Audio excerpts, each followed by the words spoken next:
one of the greatest bantamweights of all time. TJ Dillashaw is incredibly disrespected when talking about the greatest bantamweights of all time. This is the story of how TJ Dillashaw did the right thing and got punished for it. Welcome back to a brand new video. If you guys are new to the channel, please hit the subscribe button, like, share, comment. We're almost at 10k subs, so please get us that milestone. But without further ado, let's get into this video. So before we talk about the career of TJ Dillashaw, let's talk about his early life. TJ Dillashaw was born February 7th in 1986. He was born in Sonora, California and grew up in Angels Camp, California. TJ went to Bret Hart High School where he would begin to wrestle and had a very impressive wrestling career in high school. With ranking high in state championships, TJ Dillashaw would accumulate a high school record of 170 wins and only 33 losses. TJ's freshman year of college would be unsuccessful, with a record of 14 wins and 16 losses. Over the summer, TJ went to the Ukraine to really work on his wrestling and got a bit better in the sophomore year. Now, during his college career, his coach Mark Munoz, who was a then UFC middleweight fighter, persuaded TJ Dillashaw to train at the gym with him. Mark convinced TJ to go train at a gym up north known as Team Alpha Male. Now, I'm going to stay away from the Team Alpha Male beef, but if you guys want a video about that, I'll do that too. On March 26, 2010, TJ Dillashaw would make his pro debut and win by unanimous decision. Eventually in 2011, TJ Dillashaw would be signed to the UFC to fight for the Ultimate Fighter. He was assigned to Michael Bisping's team and made it to the finals where he lost by TKO to John Dodson. After accumulating a win streak in the UFC, TJ Dillashaw would eventually face Rafael Assunção, where he lost via split decision. At this point, you would think that it would take a long time for TJ Dillashaw to get into the title picture, but that's just wrong. You see, at UFC 173, TJ Dillashaw was scheduled to fight Renan Barao, the then bantamweight champion, the then top 5 pound-for-pound best fighters in the UFC, on short notice because the main event, which was supposed to be Chris Weidman and Vitor Belfort, fell out because of Vitor Belfort testing positive for TRT. TJ Dillashaw was a massive underdog and not many people thought he was going to win, but TJ Dillashaw went in there and put on a performance of a lifetime. TJ defeated Renan Barao by 5th round TKO. About 14 months later, TJ would rematch Renan Barao and defeat him once again, but this time by 4th round TKO. But the title was really never TJ's or Renan Barao's. It was really the injured champion Dominick Cruz's. Dominick Cruz was returning after a long layoff, and in January 2016, he defeated TJ Dillashaw by unanimous decision. After that, TJ would avenge his loss to Rafael Assunção, and with another win against John Lineker, he would once again be back in the title picture, but this time to fight Cody Garbrandt, his former teammate. Now, like I said, if you want the story about how these two went from teammates to rivals, I'll make a video about that, but TJ would wind up beating Cody Garbrandt in the 2nd round. TJ would face Cody Garbrandt in a rematch about 9 months later and once again beat Cody Garbrandt. At this point, TJ was looking at the success of Conor McGregor, Daniel Cormier, and wanted to replicate champ status. He wanted 2 belts at the same time. So TJ Dillashaw decided to go down in weight to face Henry Cejudo, the then flyweight champion. The deal was that TJ would go down to flyweight and then Henry would come up to bantamweight afterwards. The two were set to fight in Brooklyn to be the first fight night from the UFC on ESPN. In January of 2019, TJ would step in the octagon with Henry Cejudo but lose the fight in the first 32 seconds. Now, this was a brutal weight cut for TJ Dillashaw. He was supposed to weigh in at 125 pounds, which he did make weight, but this would just be the beginning of TJ Dillashaw's struggles. After this, TJ would test positive for EPO and would suffer a suspension from the New York State Athletic Commission. EPO is a banned substance from USADA and a performance-enhancing drug. After this, Dillashaw would admit what he did and apologize to the fans, the commission, and Henry Cejudo. Let's start off. First and foremost, I cheated,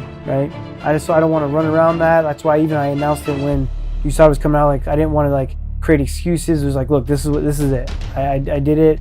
I want to be upfront with you guys. This is, and I didn't want to create any excuses of why I did it. I knew eventually I would talk about it, and this is now the first time I have. Wait, what? TJ admitted to what he did? You see, obviously there have been athletes caught before using performance-enhancing drugs, most notably John Jones. Okay, I took an off-brand Cialis pill. Anderson Silva. Não tomei nada. Deixa eu te falar, não tomei nada disso. Vitor Belfort. We always hear bad excuses from these guys. The fact that TJ Dillashaw decided to admit to what he did and own up to the mistake was bold, and in my opinion, this would cost him his legacy. TJ Dillashaw would come back and fight Corey Sandhagen, a top bantamweight contender. Even after an over 2-year layoff, TJ Dillashaw managed to win a split decision win. Now, although I didn't agree with the decision at the time, I can say this fight was extremely close and well deserved from TJ Dillashaw, especially because in the first round, octagon, TJ would suffer a brutal knee injury that would keep him out of the octagon for over a year. TJ would make his long-awaited return to once again fight for the bantamweight title, the title that he never lost, but this fight would come with a lot of controversy. You see, what you didn't know before they got into the octagon was that TJ had been suffering with a brutal shoulder injury. According to TJ himself, his shoulder must have popped out well over 20 times in the training camp alone. So it was no surprise to TJ or his team that within the first minute of the fight, his shoulder dislocated. TJ was able to fight on until the second round where the then champion Aljamain Sterling would defeat TJ Dillashaw by ground and pound TKO. Less than 2 months later, it was announced that TJ Dillashaw would be retiring from MMA, and his career as of right now is over.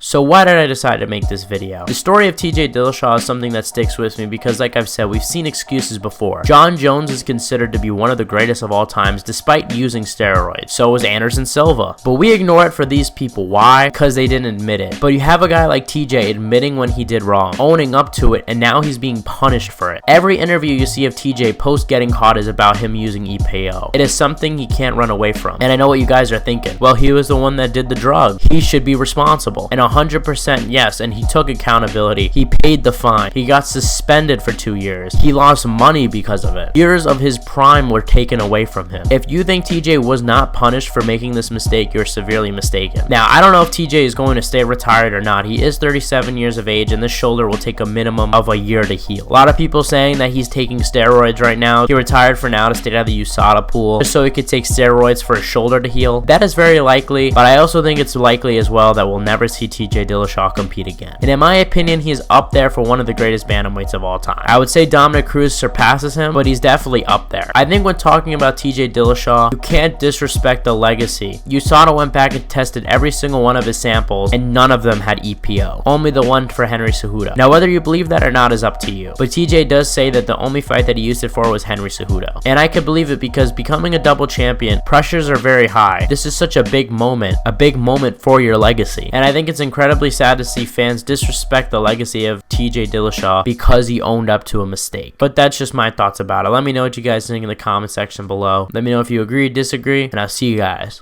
in the next one.